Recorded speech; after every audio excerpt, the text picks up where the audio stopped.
Hello learners, আসসালামু আলাইকুম। আপনারা দেখছেন ইব্রাহিম 360, সাথে আছি আমি ইব্রাহিম খলিল। আজকে টিজিএলটির মাধ্যমে আমরা ক্লাস 7 এর ইংরেজি চ্যাপ্টার 4 এর 4.5 identify adjective and its function কিভাবে করতে হবে বিস্তারিত আলোচনা করব। চলুন শুরু করা যাক। আমরা ইনস্ট্রাকশনটা দেখে নিই। এখানে বলছে যে এই কাজটা করতে হবে পেয়ারে অর গ্রুপে। আইডেন্টিফাই দ্য অ্যাডজেক্টিভ, আমাদের অ্যাডজেক্টিভ খুঁজে বের করতে হবে ফ্রম দ্য স্টোরি, গল্প থেকে, and write what and who the adjective describe, কাকে এই অ্যাডজেক্টিভ গুলা ডেসক্রাইব করে।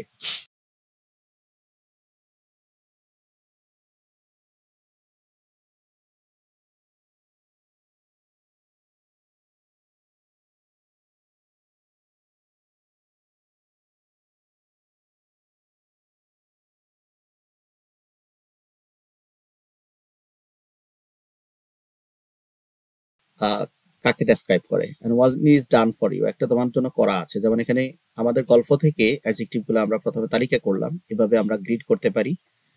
প্রথমে বিগ দেয়া আছে, বিগ মানে বড়। তো এখানে এটা কি করছে, এটা সাইজ, ব্যাঙের সাইজটা ডেসক্রাইব করেছে, বর্ণনা করেছে। এমনি ভাবে বাকিগুলো আমাদের করতে হবে। তো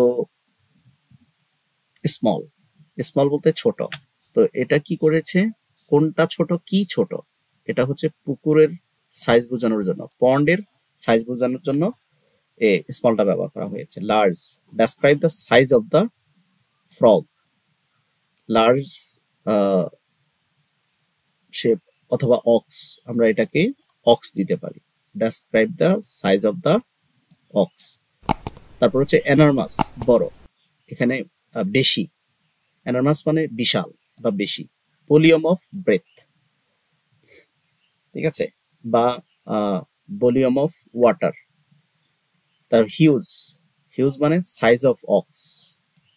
তারপর হচ্ছে ফিউরিয়াস, ফিউরিয়াস মানে হচ্ছে রাগান্বিত। তো এটা হচ্ছে anger level of the frog, describe the anger level of the frog. Okay, আজকে পর্যন্ত। পরবর্তী ভিডিও 4.6 দেখার আমন্ত্রণ জানিয়ে আজকে মতো এখানে শেষ করছি। আপনি যদি আমার চ্যানেলে নতুন দর্শক হয়ে থাকেন, অবশ্যই চ্যানেলটি সাবস্ক্রাইব করে দিবেন। আর যদি ইতিমধ্যে সাবস্ক্রাইব করে থাকেন, থ্যাংক ইউ সো মাচ। আপনি যদি ক্লাস 6, 7, 8 বা 9 এর ধারাবাহিক ভিডিও পেতে চান, সকল চ্যাপ্টারের সকল লেসনের পেতে চান, অবশ্যই চ্যানেলটি সাবস্ক্রাইব করে বেল আইকনটি অন করে দিবেন। আপনি চাইলে আমার ফেসবুক পেজে কানেক্ট থাকতে পারেন। ভালো থাকবেন সবাই।